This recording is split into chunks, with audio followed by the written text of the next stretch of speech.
நல்லா டேஸ்ட்டாக இருந்தது. ஒரு வழியாக வந்து சேமியாவை உட்கொண்டு விட்டு புறப்பட்டு விட்டேன். புறப்பட்டதுக்கு அப்புறம் ரொம்ப நேரமாக பஸ் ஸ்டாப்பில் உட்காந்துருக்கேன். யாரும் வரல. நானும் வந்து வீட்டுக்கு வந்துட்டேன். வீட்டுக்கு வந்ததுக்கப்புறம் நைட்டு பார்த்தா என் ஃப்ரெண்டு வந்தா. சரி ஓகே அவள் கூட வெளியே போவோம் அப்படின்னு சொல்லி கிளம்ப ஆரம்பிச்சிட்டேன். போகும்போது நிலவை பற்றி பேசிக்கிட்டு போனோம். 3 காரு இன்னைக்கு. வா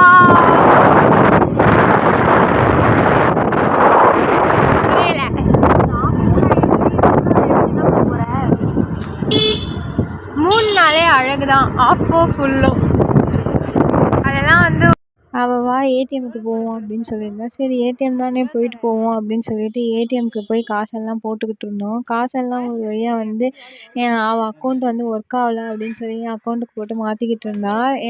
எல்லாரும் வந்து ரொம்ப பெரிய அமௌண்ட்லாம் போடுறேன்லாம் பார்க்காதீங்க. எப்படியோ அவள் இஎம்ஐ கட்டுறதுக்கு தான் போட்டுக்கிட்டு இருக்கா. நானும் ஒரு வழியாக வந்து அவளுக்கு உறுதுணையாக ஹெல்ப் பண்ணிக்கிட்டு இருந்தேன். இந்த மிஷின் வேறு ஒரு பக்கம் இருந்தாலும் மேலே ஒரு கண்ணாடி வச்சுருந்தாங்க. சரி ஓகே நம்ம மூஞ்செல்லாம் பார்த்துப்போம் பளபளன்னு இருக்கா அப்படின்னு சொல்லி நாங்கள் மாற்றி மாற்றி பார்த்துருந்தோம். என் ஹைட்டுக்கு நான் குனிகிறேன் திரியிறேன் எல்லாம் பண்ணுறேன். ஆனால் கடைசி வரைக்கும் என் மூஞ்சி மட்டும் அது காட்டவே இல்லை.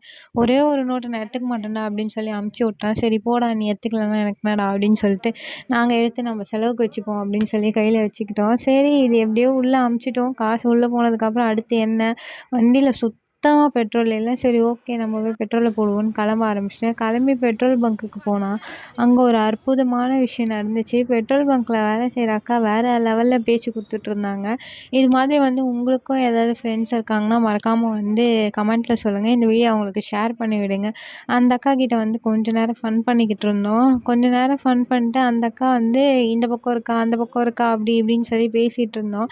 நான் வந்து இதை வந்து ஷார்ட்ஸுமே அப்லோட் பண்ணியிருக்கேன். நல்லா இருந்துச்சுன்னா கமெண்ட்டில் சொல்லுங்கள் மறக்காமல். அப்போ தான் எனக்கும் தெரியும் நான் போடுற வீடியோ எப்படி இருக்குது அப்படின்ற விஷயம். இல்லைனா எனக்கு தெரியாமல் போயிடும். அதுக்காக நான் சொல்கிறேன். மற்றபடி வேறு ஒன்றும் இல்லை. நாங்கள் காசெல்லாம் பொறுக்கி எடுத்து அந்த கைட்ட கொடுத்துட்டோம். தரத்துக்கு தான் இவ்வளோ ஒரு இதுவா பொறுக்கி பெட்ரோல் போட்டு வந்துருக்கோமா.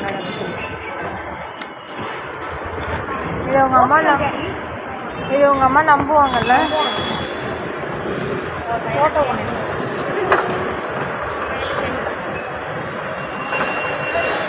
நோட்டு சரி பண்ணவே நான் ஒரு ஆகும் போலது பழைய நிலைமைக்கு எடுத்து வர்றதுக்கு.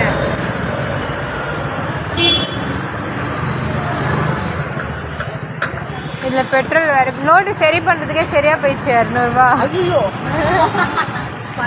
வீடு தள்ளின்னு தான் போனோம். அப்புறம்னா இதோ இருக்குக்கா.